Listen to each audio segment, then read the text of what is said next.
Okay, this is another BP Builds video for the Mustang project. If you can't tell, we're at the Junkyard again, and we're working on a 2000 Ford Explorer with the 5-liter. They have a bunch of Ford Explorers here. Here's one. That's a 4-cylinder. There's a Mercury. That's a 6-cylinder. That one's a 6-cylinder, but this one is the 5.0. That's exactly what we want. And what we're getting is the heads and intake off of this, because the 96 through 2001 Ford Explorers and Mercury Mountaineers had the heads we're looking for, the GT40P heads. Now you can see that I've got one head off. There it is there, and there's the intake, the valve covers, the head bolts, there's the head gasket.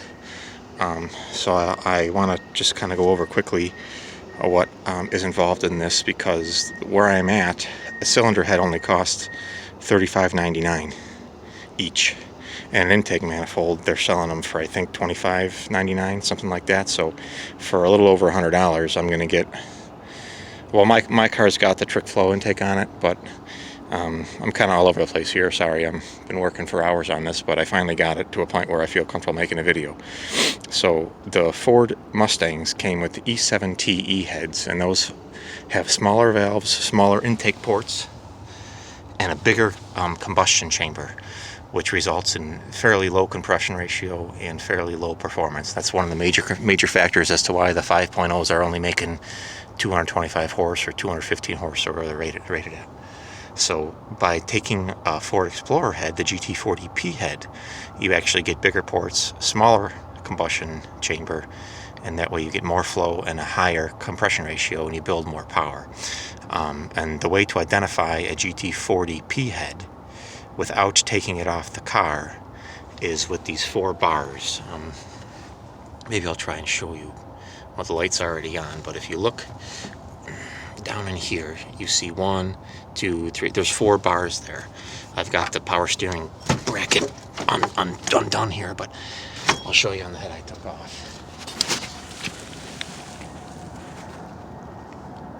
1, 2, 3, 4. And then when you take the valve cover off, it says GT40P. So they had GT40 and GT40P. I believe the GT40s were on the Cobra Mustangs.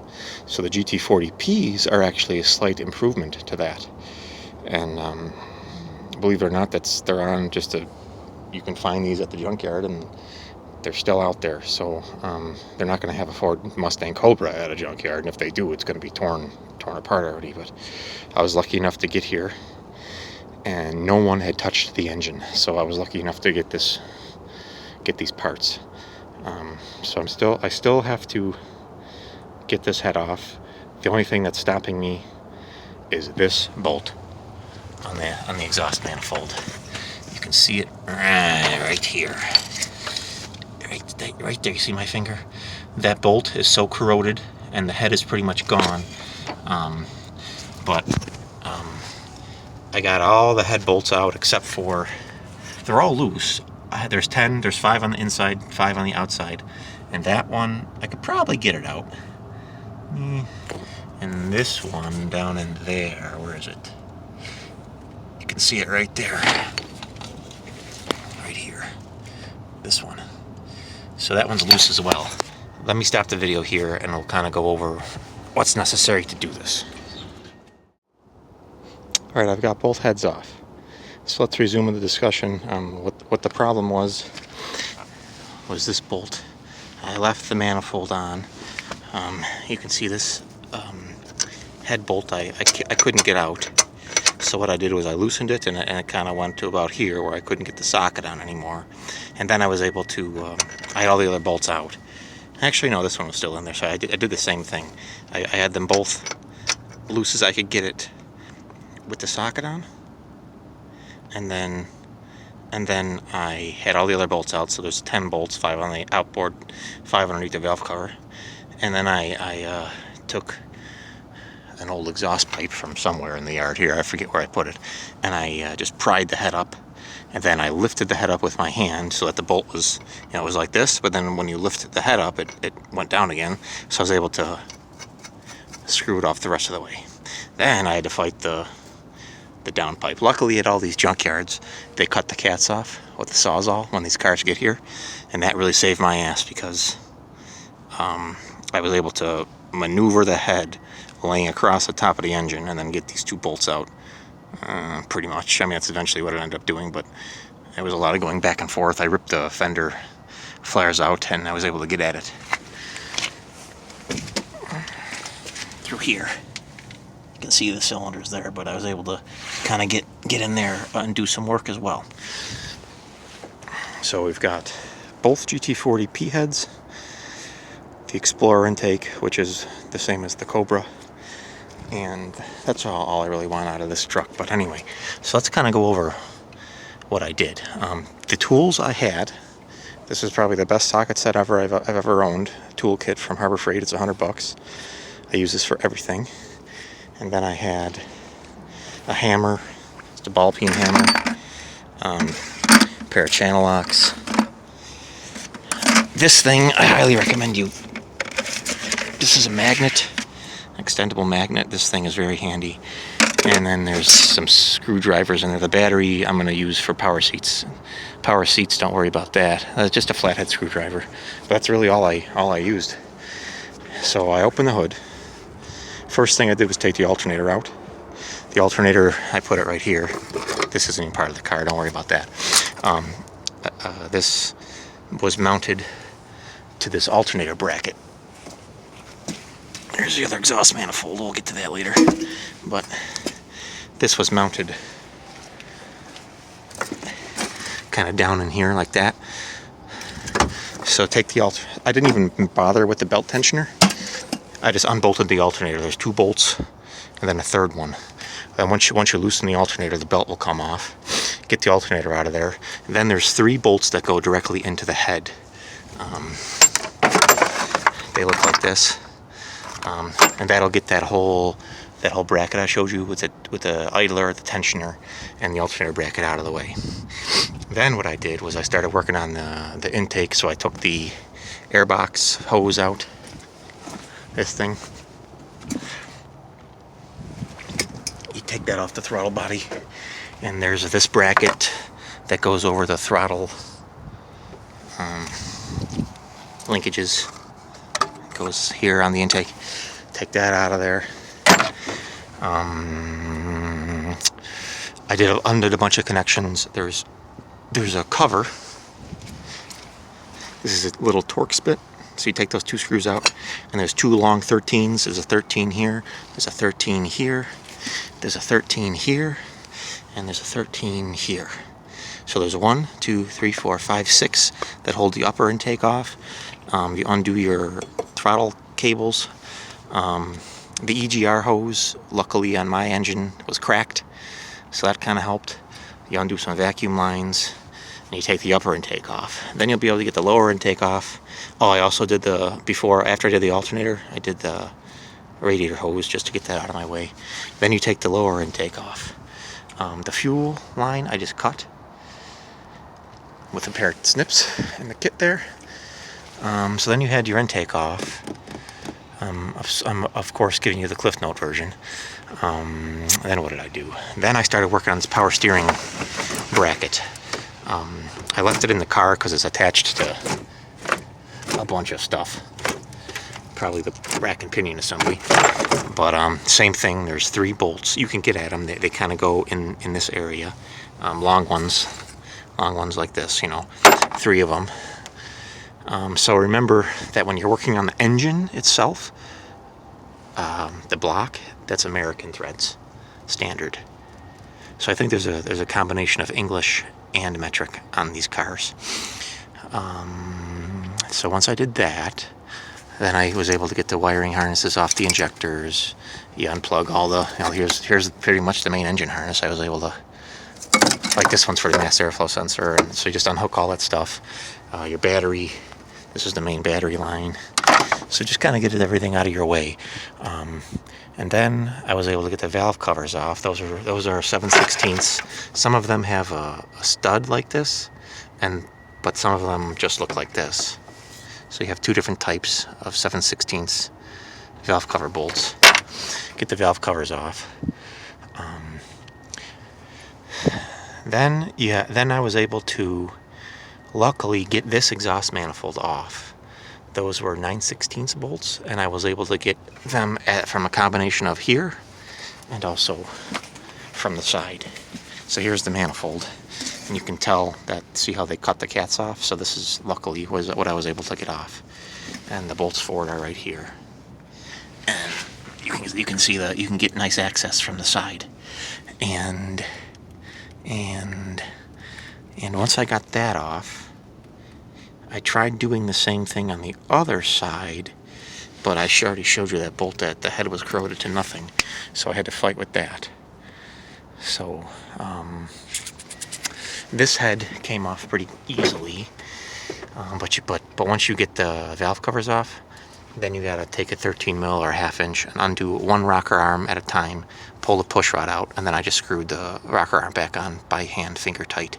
I did that for all 16 push rods. And then I took out, there's a tray, probably won't need it, but I took a tray. There's two 1/4 inch bolts. I think they're, what are those, 7/16 there and there. And then the tray comes out, and there's 4 little plastic things that hold your lifter, because these are roller lifters. And I looked up the part numbers, so the part numbers are the same for the Mustang and the Explorer. 95 Mustang and the Explorers use the same lifters, and they have the same push rod length, and they use the same rocker arms. So I think that I can just use all stock stuff with this conversion, hopefully. So once I did that, then I'll loosen all your head bolts. You've got 5 underneath the valve cover and 5 on the outside. When I took the ones off the outside, a bunch of coolant came out, so that means that those must have had thread sealer on them. You can see what I did here. So here's your 1, 2, 3, 4, 5 outboard ones, and they're much shorter. These ones are all rusty because they were exposed to the elements. These ones are nice and clean because they were underneath the valve cover. But you got 5 long ones underneath the valve cover, 5 short ones outside. And I loosen them kind of an 1/8 turn at a time. Just kind of alternate here to here to here to here to here to here to here, kind of thing. Just kind of cross your way. Don't loosen them all at once. Kind of crack it, and then just loosen them evenly till they're all, finger loose. Then you can yank them right out of there. Oh, spark plug wires, I had those out. Those are easy. Oh, I also forgot to tell you about this thing. This is the coil pack. The coil packs, that's got, I think those were 11mm bolts. There's two nuts that, I think this mounts to the cylinder head. Sorry, these mount to the intake manifold, I think. That one does. That one does. And then this mounts, I think that's on the joint between the upper and lower intake. But get that out of there. And then I was able to undo these have like a squeeze and pull off the coil pack, and then the other end have these high temp. It's actually kind of neat. High temp boots. I wonder if I should take the, well, no, I can't use them because they got the wrong end. That's a good idea. But anyway, I unhooked, I just pulled these off the spark plugs. I pulled them off from underneath the fender well there. So it's noon, so they opened at 9, so I've been here 3 hours. It took me 3 hours, plus yesterday I was here from about 2 till 4:30. So about 5.5 hours it took me to get the heads out. Intake and heads out. So hopefully that helps, and now I'm going to take all these in my little shopping cart. Hopefully. Best I can, and pay. I will follow up with you later. Here's the donor truck.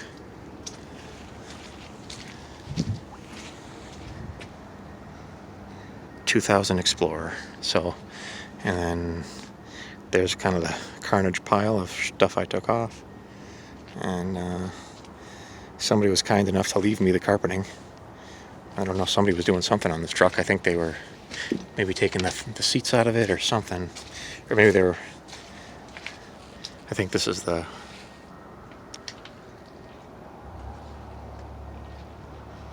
There's a car crusher over there, that green thing. Got a couple Buicks over here. And these are the new, these Explorers are too new. You want this body style. See, you want this body style. But the one next to it on the left and the one next to it on the right, that's the two new, those have the 4.6. So this one, if it had the V8, it'd be the 4.6. That's not what you want. You want the 96 through 2000. And look for the V8 on the fender. So, sorry, I'm just kind of tired. Back is kind of killing me, but that's about all I can tell you about this. So, I'll catch up with you later. Okay, we got the haul home here. They charged us $103.62 for the two heads with the valve covers and the intake. I took the push rods. I took two lifters just to see if they're the same as the Mustang ones. I took the plastic guides for the lifters to make sure they're all pointing the same way. And I took that little tray. I don't think we'll need any of those parts, but I got them. I also took the fuel rails and injectors. Won't need those either. Fuel pressure regulator. Took the throttle body, map sensor, idle air control valve. Those are the long bolts I was telling you about. There should be 4 of them, yeah. Yeah, 4 of those. Here's the fuel line. I just didn't bring my disconnect tool, so I couldn't disconnect it, so I just cut it. It's just a plastic line there that I just snipped.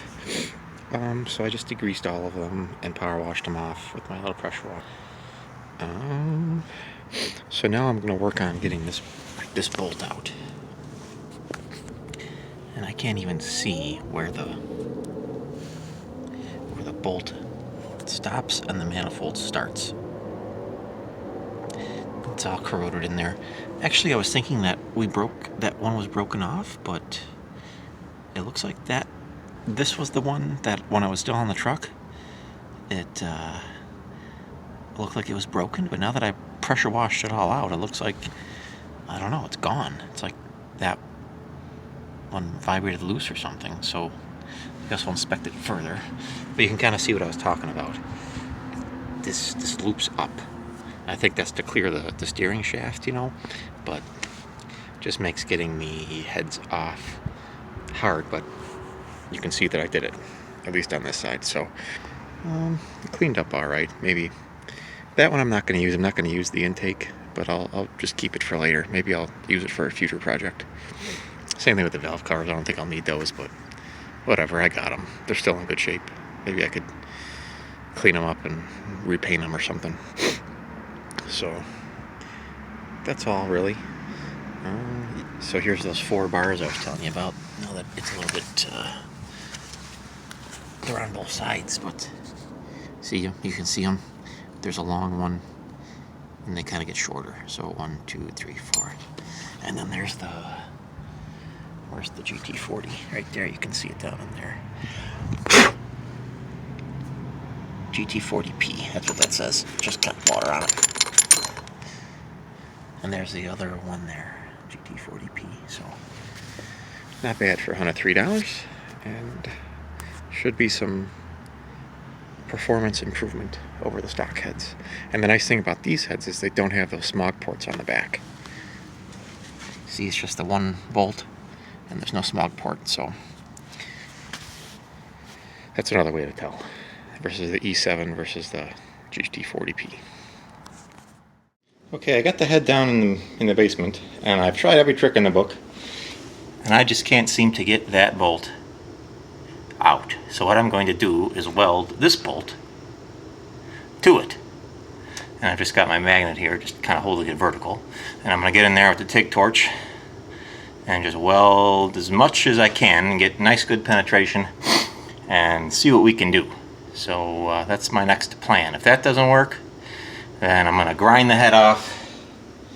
And I think the problem is that the bolt head is just rusted right to the manifold. So I was able to get all the spark plugs out. Those came out not too bad. The other head fought me a little bit on 2 of them, but I got them out. So we're making progress here.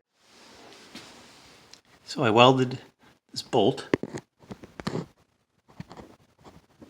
to the head, and I kind of went around as far as I could. So I'd say we got over, I don't know, just about maybe 190, 200 degrees of rotation penetration. So now I'll take it upstairs and squirt up some PB Blaster and see if I can get it out. Not work. So what I did was I just cut it off with the cutoff wheel. I was actually twisting the bolt. So a weld didn't fail, but our bolt was just going to snap. So I had to take the guard off the cutoff wheel, which I don't like doing. And I nicked the head just a smidge, but no big deal. And then I cut the bolt off, so you can see there she is. So I'm just going to kind of squirt that down with our spray. Where'd it go here?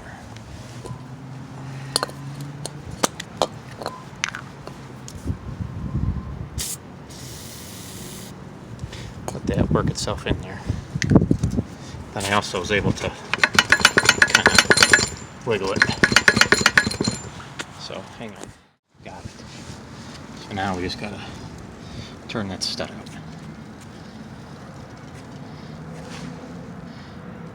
So hang on, let me try and do that. There it is. So ground end, that was the end that was in head. And there's our thread. So this is the one that was already broken off, but it looks like the threads are still intact. So now I'm gonna take our put the wire brush on that thing and really clean these up. But I think I might put the valve covers back on for that. I don't know, but I just grabbed the stud with the channel locks there and spun it out.